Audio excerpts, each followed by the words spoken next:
मैं योगेन चाहर प्रवक्ता संत रामकृष्ण कन्या महाविद्यालय आगरा की ओर से आयोजित ऑनलाइन क्लासेस में आप सभी का हार्दिक अभिनंदन करता हूँ।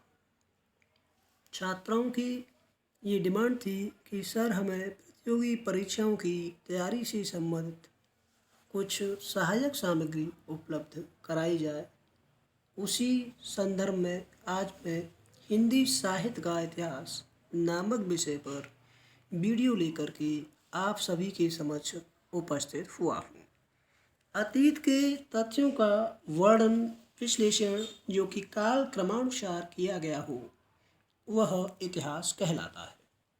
साहित्य के इतिहास में हम साहित्यिक रचनाओं का अध्ययन ऐतिहासिक परिप्रेक्ष्य में करते हैं, अतः तत्कालीन परिस्थितियों का अध्ययन भी आवश्यक होता है। आचार्य रामचंद्र शुक्ल साहित्य के इतिहास को जनता की चित्तवृत्ति का इतिहास मानते हैं। जनता की चित्तवृत्ति तत्कालीन परिस्थितियों से परिवर्तित होती है, इसलिए साहित्य का स्वरूप भी इन परिस्थितियों के अनुरूप बदलता है। शुक्ल जी की मान्यता है कि साहित्य का इतिहास कवियों का वृत्त संग्रह न होकर साहित्य की प्रवृत्ति का इतिहास होता है। हिंदी साहित्य में इतिहास लेखन की परंपरा गारशद तासी से प्रारंभ होकर वर्तमान में लिखे गए अनेक इतिहास ग्रंथों तक व्याप्त है।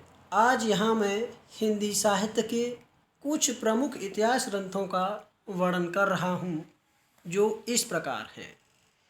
पहले हमारे जो लेखक हुए हैं गारशद तासी हुए हैं, जिन्होंने इश्तवार दला लिट्रेव्यूर एंदुई हिंदुस्तानी नामक कृति की रचना की है। यह कृति इन्होंने 1839 ईस्वी में लिखी। इसकी विशेषताएं यह फ्रेंच भाषा में है। दूसरे हिंदी साहित्य के इतिहास का प्रथम ग्रंथ है। दूसरे लेखक हमारे शिव सिंह सेंगर हुए हैं, जिन्होंने शिव सिंह सरोज नामक कृति की रचना की है। यह रचना इन्होंने 1883 ईस्वी में की और इस रचना में लगभग 1000 कवियों का जीवन वृत्त व रचनाएं हैं। तीसरे लेखक जॉर्ज गियर्सन हैं, जिन्होंने the modern vernacular literature of Hindustan नामक कृति की रचना की है। यह रचना इन्होंने 1888 ईस्वी में की है। इस रचना में कवियों का काल क्रमानुसार वर्णन किया गया है और इसके साथ साथ काल विभाजन भी किया गया है। चौथे लेखक मिश्र बंधु हैं, जिन्होंने मिश्र बंधु विनोद नामक कृति की रचना की है। यह रचना इन्होंने 1913 ईस्वी में की। इस रचना में इन्होंने 5000 कवियों को स्थान दिया है और काल विभाजन का प्रथम प्रयास इनके द्वारा जो है किया गया है। पांचवें आचार्य रामचंद्र शुक्ल, जिन्होंने हिंदी साहित्य का इतिहास नामक ग्रंथ लिखा है। यह ग्रंथ इन्होंने 1929 में लिखा है।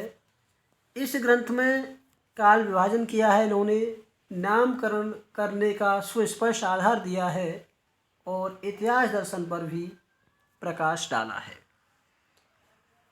अगले लेखक आचार्य हजारी प्रसाद द्विवेदी जी हैं, जिन्होंने हिंदी साहित्य की भूमिका, हिंदी साहित्य का आदिकाल, हिंदी साहित्य उद्भव और विकास 3 कृतियों की रचना की है, जिसमें इन्होंने नवीन सामग्री का प्रयोग किया है और नूतन दृष्टि भी जो है इन ग्रंथों में डाली है। इसके अगले लेखक डॉक्टर राम कुमार वर्मा जी हुए हैं, जिन्होंने हिंदी साहित्य का आलोचनात्मक इतिहास नामक ग्रंथ लिखा है। यह ग्रंथ इन्होंने 1938 में लिखा है और यह ग्रंथ 2 भागों में प्रकाशित हुआ है। डॉक्टर गणपति चंद्रगुप्त, जिन्होंने हिंदी साहित्य का वैज्ञानिक इतिहास नामक कृति की रचना की है। यह कृति इन्होंने 1965 में लिखी है। आज के लिए इतना ही पर्याप्त है। अगली कक्षाओं में आपके समक्ष उस नवीन लेकर के उपस्थित होऊंगा। तब तक के लिए धन्यवाद।